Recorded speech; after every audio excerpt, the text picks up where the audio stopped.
या घटनास्थळी मंत्री नरहरी झिरवळ सध्या दाखल झालेत। आपण थेट दृश्य पाहणार आहोत घटनास्थळावरचे। पण ते जबाबदार आहे ना, खासगी जरी असले ते जबाबदार आहे ना। मग एवढा मोठा कार्यक्रम त्याने घ्यायचंच नाही ना, आपल्याला जर सगळं नाही म्हणजे केवळ यांची प्रतिष्ठा आणि पैसा याच्याकरताच आहे ना। मग तुम्ही जरी असाल खासगी जर तुम्ही याच्यामध्ये ऑब्जेक्शन एकदम तातडीने घेणं गरजेचं आहे। एकदम क्विक ऍक्शन झालं पाहिजे। कारवाई झाली तर आम्ही बॉडी सुद्धा घेणार नाही। विषय काय माहिती का,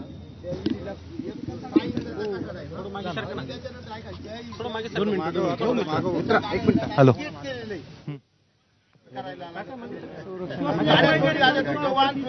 त्याला गाडीला गेट करेल इकडे एवढी हानी बघायलाच भेटली नसती ना आपल्याला। 3 कुटुंब गेले ना, 9 जण गेले ना, 3 कुटुंब उद्ध्वस्त झाले ना। पुढची पिढी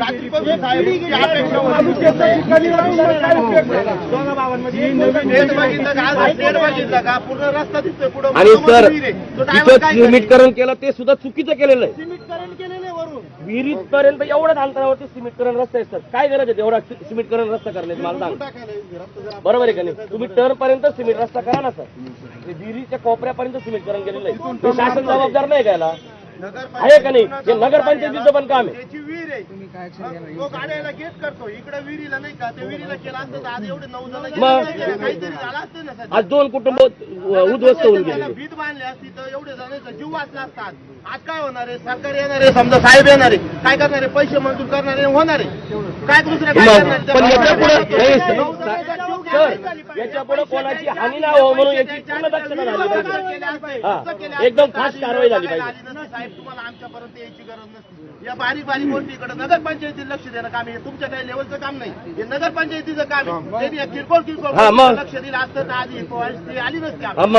आता काय होणार? त्या पैशाचा काय उपयोग आहे? 9 जणांचा जीव गेलेला पुढे नको व्हायला ही घटना परत। मी म्हणतो 10 एकर जमीन आहे, वारस नाही राहिलं कोणी, पैशाला काय करायचं? ते पैसे काय करायचे आम्हाला?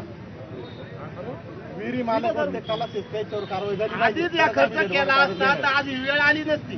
काय होतं? प्रशासन काय करतंय? पहिले ती हानी होऊन जाते, नंतर येत्या पैसे मंजूर करते, त्या पैशाचा उपयोग म्हणजे गाड्या चोरी जातील त्याला 5 फूट हाईट द्यायची आणि विहिरीला अर्धा फूट हाईट द्यायची। घरात बाई भाकर भुजायला बाई राहिली नाही, त्या पैशाचा काय करायचं? जरूर हाटेलमधून विकत आणून खाणार आहे का? आणि साहेब एकदम क्विक ऍक्शन झाली पाहिजे या गोष्टीवर। आणि आम्हाला तुमच्याकडे सगळ्यात जास्त अपेक्षा याच्यावर तुमचं काय मत सर आहे ना? आणि एकदम फास्ट मध्ये झाली पाहिजे।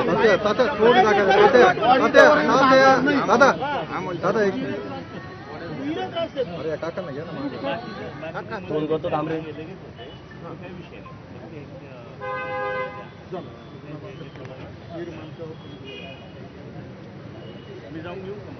आणि तुम्ही एकदम पूर्ण जागेवर ऍक्शन झाली पाहिजे आणि इथून पुढे नाव हो म्हणून ही सुद्धा दक्षता घेतली पाहिजे।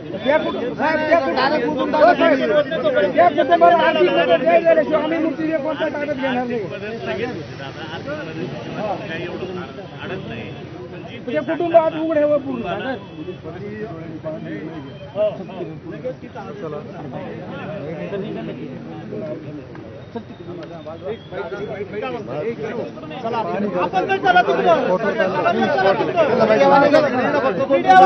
तिकडे 2-3 जण थांबा बघतो। थोडी जागा द्या भाई, थोडी जागा द्या। तर नाशिकच्या दिंडोरीमध्ये हा भीषण अपघात झालेला आहे। यात भरधाव कार विहिरीत कोसळून 9 जणांचा मृत्यू झालाय। सगळ्यात महत्त्वाची गोष्ट म्हणजे या 9 मृतांमध्ये 6 अल्पवयीन मुलांचा समावेश आहे। एका खासगी क्लासचा स्नेहसंमेलन कार्यक्रम आटोपून घरी परतत असताना हा अपघात झालेला आहे।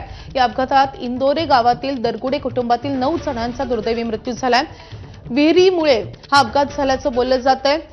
ही विहीरच अपघातास कारणीभूत असल्याचा आरोप होतोय आणि विहिरीच्या मालकावर गुन्हा दाखल झालाय। मंत्री नरहरी झिरवळ यांनी घटनास्थळाची पाहणी केली आहे। आणि आपली सगळ्यांचीच भावना का जी घटना घडली, अतिशय चिमुकली मुलं त्या ठिकाणी 9 लोक जे गेले, तर अशी आज काळा दिवस दिंडोरीला पाहायला लागलाय। अशी घटना भविष्यात घडू नये म्हणून ज्या काही विहीर मालकाने जी कठडा आहे तो अतिशय उंची कमी आहे त्याची, अशा पद्धतीचं सगळ्या ज्यांनी तो स्पॉट पाहिला त्या सगळ्या तरुण मंडळीची एक इच्छा आहे का असं भविष्यात घडू नये, का त्यांच्या घराला त्यांनी कंपाऊंड केलं आहे आणि मग विहिरीला का कंपाऊंड करू नये, किंवा नगरपंचायतनं रस्ता हा विहिरीपर्यंत नेऊन तिथंच संपवला आहे. तो जर पुढंपर्यंत असता किंवा नगरपालिकेची जबाबदारी होती का त्यांनी संरक्षण त्या ठिकाणी करायला हवं होतं, अशी एक सगळ्या तरुण मंडळीची एक इच्छा आहे. आणि भरपाई हा एक गौण तो फॉर्मॅलिटी आहे व भरपाई मिळत असते, पण एकाच कुटुंबातली 9 माणसं जाणं ही अतिशय गंभीर घटना त्या ठिकाणी झालेली आहे. त्या ठिकाणचे जे वीर मालक आहेत त्यांच्यावर गुन्हा जरी दाखल झाला त्यांच्या यापूर्वी त्यांना कसं लक्षात आलं नाही किंवा लोकांना प्रशासनाने कसं काय दुर्लक्ष केलं याकडे? नाही, तेच तर महत्त्वाचं आहे का त्याच्यात आत्ता चर्चा अशी आहे का याच्या अगोदर सुद्धा काही जनावरं पडलेत, तर त्याच वेळेला ते व्हायला पाहिजे होतं पण झालेलं नाही. ते त्याच्यावर विहीर मालकावर तसा गुन्हा दाखल केलेला आहे. त्या स्थानिकांचं म्हणणं आहे की 5-6 वर्ष आधीपासून ह्या स्वरूपाची मागणी आमच्याकडनं केली जात होती, मात्र प्रशासनाने दुर्लक्ष केलं. आपण तिथले आमदार आहात, आमदार पण कधी तिथे आले नाहीत, आपल्यावरही रोष दिसतोय लोकांचा. नाही आहे, मी असा गेलोय पण बाबा त्याच घटनेसाठी किंवा त्या स्पॉट पाहण्यासाठी म्हणून नाही गेलो. इतर कार्यक्रमांच्या माध्यमातून नेहमी जात असतो तेव्हा त्यावेळेला तिथं ती चर्चा होत असते का विहीर अतिशय धोकेदायक परिस्थितीत आहे, तिला वरून तरी एखादं काही कुठलं संरक्षण त्या ठिकाणी केलं पाहिजे.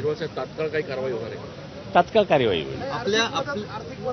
आर्थिक मदत तर नियम आहे तो, त्या नियमाप्रमाणे कलेक्टर साहेब आता येतात, ती लगेचच संध्याकाळपर्यंत सुद्धा त्या ठिकाणी ती मदत दिली जाईल. आपल्या माध्यमातून तिथे सोलर लाईट पण बसवण्यात आलेली आहे, तशी पाटी पण आहे तिथे, परंतु या विहिरीकडे दुर्लक्ष केलं, तिथे फक्त लाईट बसवण्याची फॉर्मॅलिटी झाली. नाही, आता आपल्याला ही घटना निदर्शनास आली, याच्या पुढं लगेचच त्याच्यावर कार्यवाही करू. आणि ज्यांनी सिमेंट रस्ता बनवला असतो त्याच्यावर सुद्धा कारवाई झाली पाहिजे.